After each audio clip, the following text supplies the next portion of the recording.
নমস্কার, সুপ্রভাত। যদিও যখন আমার ভিডিওটা দেখবে তখন আর সুপ্রভাত থাকবে না। আজ আমরা আলোচনা করতে বসেছি আমাদের পাঠকেন্দ্রের শেষের কবিতা। পাঠকেন্দ্রে উচ্চ মাধ্যমিক স্তরে একাদশ শ্রেণীর দ্বিতীয় সেমিস্টারের বাংলা একটা বিষয় নিয়ে। তবে ইতিমধ্যে আমাদের নিউ ব্যারাকপুর মহাজাতি পরিষদের সামনে আমাদের স্টাডি যে সেন্টারটা তৈরি হয়েছে, সেখানে বেশ ছাত্রছাত্রীরা আগ্রহের সাথে সেখানে আসছে। এটা দেখে আমাদের খুবই ভালো লাগছে যে আমরাও এই শিশির কবিতা পাঠকেন্দ্রের শাখা বিভিন্ন জায়গায় আমরা করতে চাই ছাত্রদের উদ্দেশ্যে। তো আজকে আমরা আলোচনা করব একটা অন্যতম প্রবন্ধ, খুবই গুরুত্বপূর্ণ, আজব শহর কলকাতা, সৈয়দ মুস্তফা আলী। এই গল্পে অর্থাৎ এই প্রবন্ধে আমরা প্রাবন্ধিকের কিছু জীবন অভিজ্ঞতা পাই। এই প্রশ্নটা খুব গুরুত্বপূর্ণ তোমাদের। সেই জীবন অভিজ্ঞতা আমরা আজকে আলোচনা করব। তো তোমরা আমাদের এই ভিডিওটি একটু মনোযোগ দিয়ে শোনো। শুনলে আমাদের মনে হবে তোমার মনের মধ্যে যে প্রশ্নগুলো উঁকি মারছে, যাবতীয় প্রশ্নের সমস্যা সমাধান হয়ে যেতে পারে। আমরা তোমাদের উপযোগী করে, তোমাদের মতন করে আমরা আজকে এই পাঠকেন্দ্রে এটা আলোচনা করে দিচ্ছি। আলোচনার শুরুতেই আমরা বলে রাখি যে ভারতবর্ষের অনেকগুলি শহর আছে, চেন্নাই, মুম্বাই, মাদ্রাস, কলকাতা। এই চারটি প্রধান শহর। এই চারটি শহরের মধ্যে কেন জানি না এই কলকাতা শহরকে আমরা একটা আজব শহর বলে অভিহিত করি। অর্থাৎ কলকাতা শহরকে আমরা অনেকেই আজব শহর বলে যে অভিহিত করি, তার পিছনে যথেষ্ট যুক্তিসঙ্গত কারণ আছে। আর এই প্রবন্ধে লেখক সৈয়দ মুস্তফা আলী তার জীবনের যে বিচিত্র অভিজ্ঞতা সঞ্চয় করেছেন, এই প্রবন্ধের মধ্যে দিয়ে তিনি তুলে ধরেছেন। আর সেই বিষয় নিয়ে আমরা আজকে আলোচনায় বসব। প্রবন্ধের শুরুতেই আমরা দেখলাম বৃষ্টি মুখর দিন, কলকাতা শহর। আর এই দিনে আমাদের প্রাবন্ধিক সৈয়দ মুস্তফা আলী কলকাতা শহরের বুকে আছেন।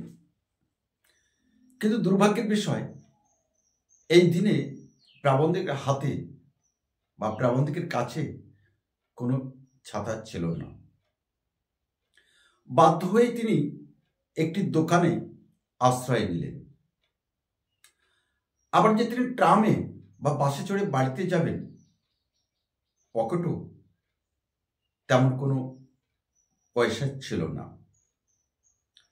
তাই হেঁটেই তাকে বাড়িতে যেতে হবে, এমনই একটা অবস্থার মধ্যে আমরা প্রাবন্ধিককে দেখি।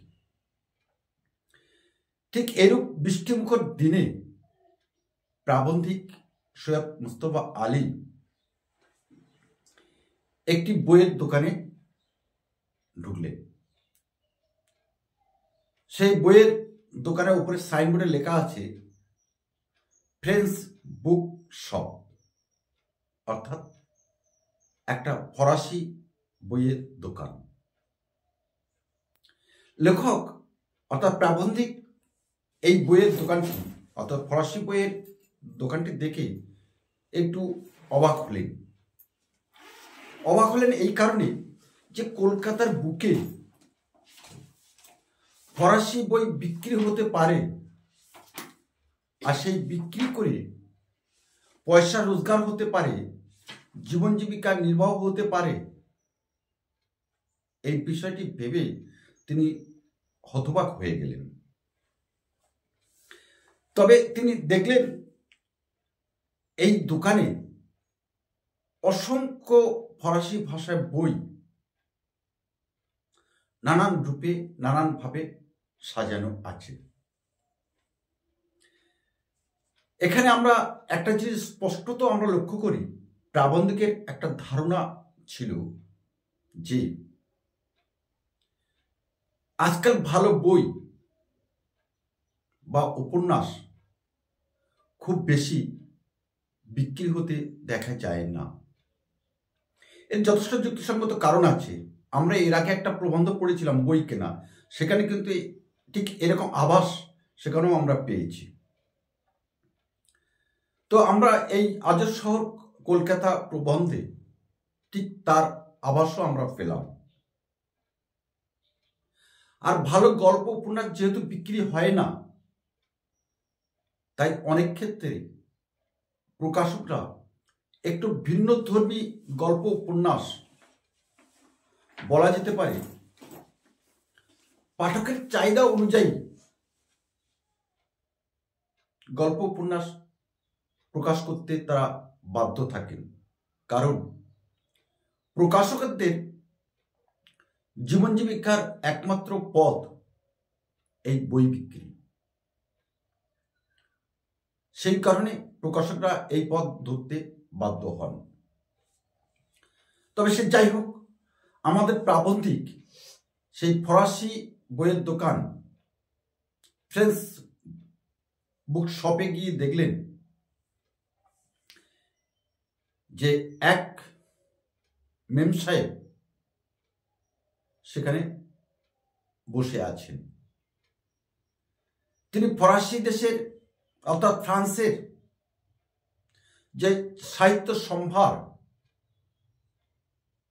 সেই সাহিত্য সম্ভার বা তাদের দেশের আচার আচরণ সংস্কৃতি প্রচার করার জন্য তিনি এই দোকানে অর্থাৎ ফ্রেন্স বুক শপে তিনি বসে আছেন। এখানে আশ্চর্যভাবে আমরা দেখলাম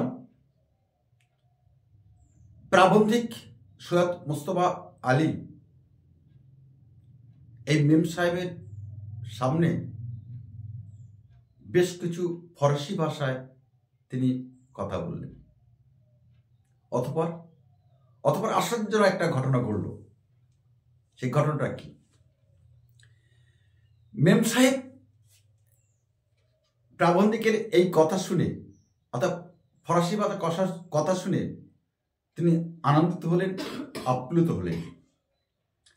এই আনন্দিত বা আপ্লুত হওয়ার সাথে সাথে প্রাবন্ধিককে বাহবা দিলেন। আর প্রাবন্ধিক যখন বাহবা পেলেন, প্রশংসা পেলেন, তখন প্রাবন্ধিক সৈয়দ মুস্তফা আলী ফরাসি দেশ সম্পর্কে তার মমতা, তার ভালোবাসা অনেকটা বেড়ে গেল।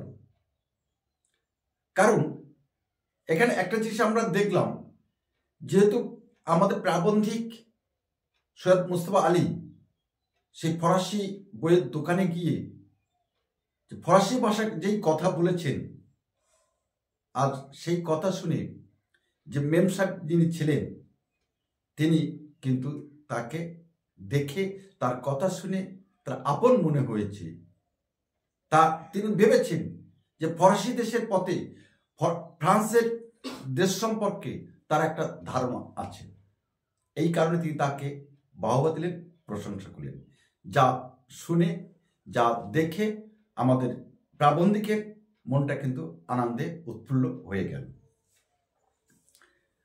আসলে এই ফ্রেন্স বুক অফ শপে এসে প্রাবন্ধিকের যে ম্যাডামের সঙ্গে অর্থাৎ যে মেম সাহেবের সঙ্গে পরিচয় হয়েছে,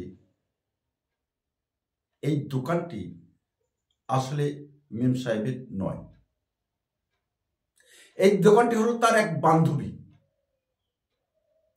আর বান্ধবীর অনুপস্থিতির কারণে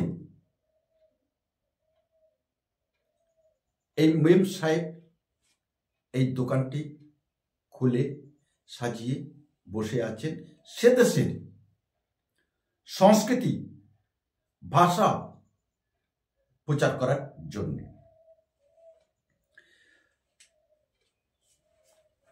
তবে আমরা এখানে আশ্চর্যভাবে দেখলাম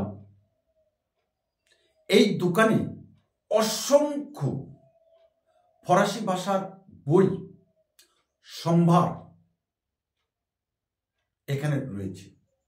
কতটা বিক্রি হবে লেখকের বা প্রাবন্ধিকের সে ধারণা নেই, তবু বইগুলো ভীষণভাবে অগোছালো আছে, কোথাও ছড়িয়ে ছিটিয়ে আছে, কোথাও তাকের উপর বইগুলো সুন্দরভাবে সাজানো নেই। এরূপ অবস্থায়, একটা এলোমেলো অবস্থায় সেই দোকানের বইগুলো আছে। আর এরূপ অবস্থায় দেখে প্রাবন্ধিক একটু হতভাগ্য হলেন বটে। অর্থাৎ এই বিষয় থেকে আমরা জানতে পারি যে প্রথমে যেটা শুরু করেছিলাম আমরা, আজব কলকাতা, বিচিত্রময় কলকাতা, তিলোত্তমা কলকাতা, এই কলকাতা শহরে কত বিচিত্র রকমের, কত বিচিত্র ধরনের মানুষ, বিষয় এখানে থাকতে পারে, যা আমাদেরকে অবাক করে দেয়। সেই সাথে সাথে তিনি দেখলেন যে অসংখ্য ফরাসি ভাষার বই এর ভান্ডার সম্ভার এই দোকানে আছে। এখানে লেখক একটা কথা ভাবলেন যে মেম সাহেবের বান্ধবী হয়তোবা কোনো পথ ভুলে এই কলকাতার বুকে তিনি এসেছেন। তার ভাবনার কারণ হলো এই যে কলকাতা একটা আজব শহর, এখানে ফরাসি বই বিক্রি হতে পারে এরূপ ধারণা তার মধ্যে ছিল না। বলা যেত বিক্রি হবে না এরকম একটা ধারণা আমাদের প্রাবন্ধিকের মনে ছিল। তাই তিনি উল্লেখ করছেন যে এই দোকানদার সম্ভবত তার পথ ভুলে আজব শহর কলকাতায় ফ্রেঞ্চ বুক শপ গড়ে তুলেছেন। আর ঠিক এইরকম একটা পরিস্থিতিতে, এইরকম একটা অবস্থার মধ্যে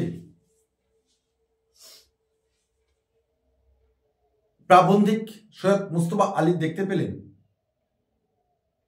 এক বাঙালিকে,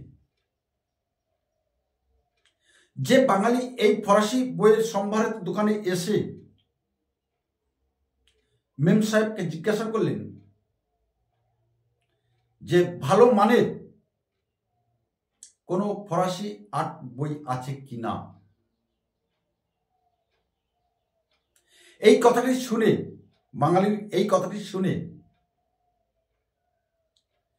প্রাবন্ধিকের বেশ ভালো লাগলো। শুধু তাই নয়, তার মনের মধ্যে একটা আনন্দের জোয়ার বয়ে গেল। কেন? যে বাঙালি কোনো পাঠক একটা ফরাসি বইয়ের দোকানে এসে সে দেশের আর্ট, ভালো কমার্শিয়াল আর্টের বই সে এখানে খুঁজে চলেছে। শুধু তাই নয়, এই ঘটনার পর লেখক আরো দেখলেন এই ফরাসি বইয়ের দোকানে হিটলারকে কেন্দ্র করে, অর্থাৎ হিটলারের চরিত্র বিষয়ক একটি বই তিনি দেখতে পেলেন। এখানে প্রাবন্ধিকের একটা সুপ্ত ইচ্ছা জাগ্রত হয়েছিল যে এই বইটার সম্পর্কে তিনি পাঠকের সাথে একটু পরিচয় করিয়ে দেবেন। কিন্তু প্রাকৃতিক নিয়মে আমরা আশ্চর্যজনক আজব শহর কলকাতার বুকে দেখলাম। প্রথমে আমরা বলেছিলাম বৃষ্টিমুখর দিন, আর সেদিনে লেখক শেষ করলেন এই প্রবন্ধটি এরূপ ভাবে যে কাকের ডাকে রাত ভোর হয়ে গেছে, যার ফলে পাঠকের কাছে তুলে ধরার তার যে সুপ্ত ইচ্ছা ছিল, সেই ইচ্ছাটা তিনি পূরণ করতে পারলেন না, এটা তার জীবনের একটা আফসোস। তাই গল্পটি অর্থাৎ প্রবন্ধটি তিনি শেষ করলেন, কলম ফুরিয়ে গেছে, আর একদিন হবে। সেটা কবে হবে, আদৌ কি হবে না, সেই আশায় আমরা রইলাম, আমরা অপেক্ষা রইলাম। আশা করছি সেই অপেক্ষার মধ্যে দিয়ে এই প্রবন্ধের যে লেখকের জীবন অভিজ্ঞতা আমরা তোমার হৃদয়ের দরবারে আমরা তুলে ধরতে পেরেছি। আর যদি তুলে ধরতে পারি, অবশ্যই তোমরা আমাদের পাশে থাকবে, এইটুকু প্রত্যাশা আমরা রাখলাম। নমস্কার।